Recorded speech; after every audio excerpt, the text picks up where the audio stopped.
Good evening, listeners. I'm going to attempt to put some lower wind deflectors, I'm not going to use that Elvis Presley name, on my Kawasaki Nomad.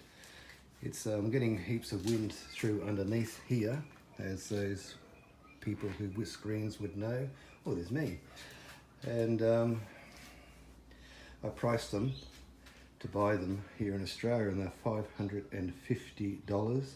I thought that was a bit much, so I thought I'd have a go at myself. I haven't got a GoPro or anything, so I'm just going to take little bits and see if I can get it together. This is aluminium from Bunnings, from a warehouse, a hardware store. It might cost 15 bucks. And then I went to another glass type shop. I bought some carbonate, like Perspex that doesn't smash. And I'm going to have a go at doing it myself. That was 10 bucks, by the way. I got the basic shape off the internet, off various sites. So I'm going to, what I did here, as I cut them to length, I'm going to bring them down a little bit longer to the bottom of the shiny bit there, and out to about around the edge of the windscreen, down around, cut them out with a jigsaw. I just drilled a couple of holes. You see I picked up the bottom windscreen mount, and I stuck another one down here for luck. I've got some beautiful little shiny, where's my hand? There it is, little shiny things. I'm going to put three bolts down here to hold it on, and if I can make them for 30 bucks, that's $520 savings. They're cheaper in the States, but COVID's here, so that's going to take 6 months to get. And we'll see how we go. Fashion them. A bit of a template out of a beer box.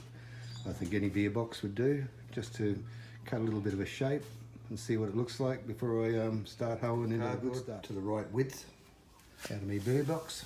I'm going to shove it in there, square, and capture that shape of the windscreen, windshield, whatever it is, to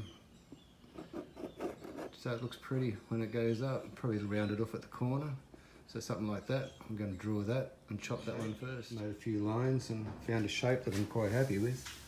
That's going to hopefully go on there, and I think it's going to look all right. And half, there's the right width to start with.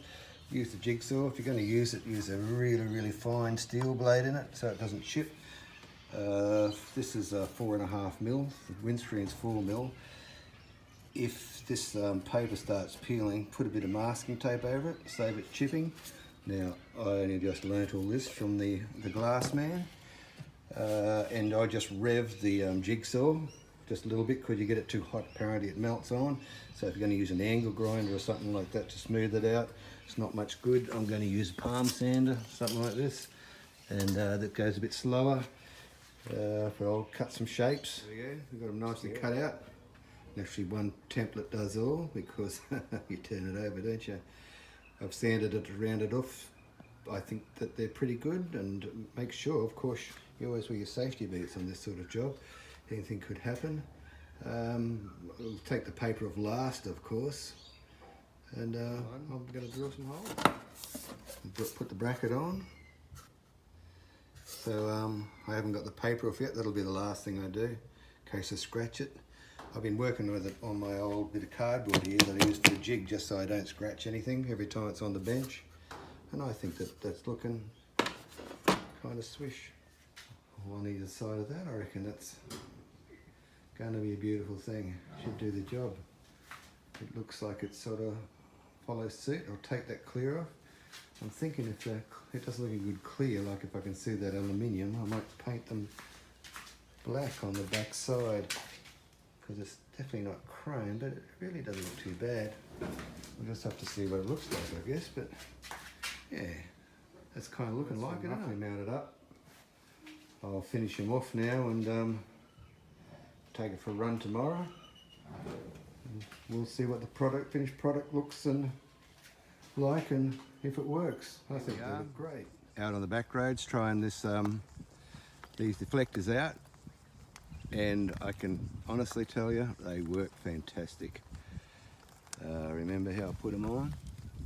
Picked up the bottom one of the screen. They're just go straight on, put a bolt in there to hold it. It's solid as a rock. And wait, you have a look. They look like they're meant to be. They're really happy with them. One thing I fluked, and I didn't even think about, was when you put it on lock, make sure it doesn't hit your crash bar. As you can see, I just lucked that in. The whole lot, I reckon maybe by the time I bought the bolts, nuts, they're all stainless, washers, maybe between $50 and $60. So have a go at making them yourself.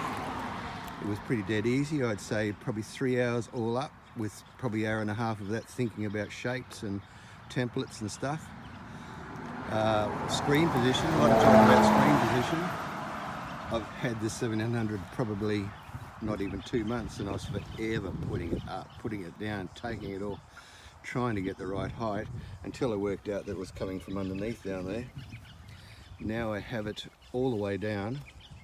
I'm looking over the top of it. I can see probably 15, 20 feet in front of me. And for me, it's just right. There's absolutely no head wobble, like I said. And yeah, what can I say? They look like they're bought ones. So have a go at making them yourself. Save some bucks. More to spend on some other bling. And if you like the video, press like. If not, thanks for tuning in.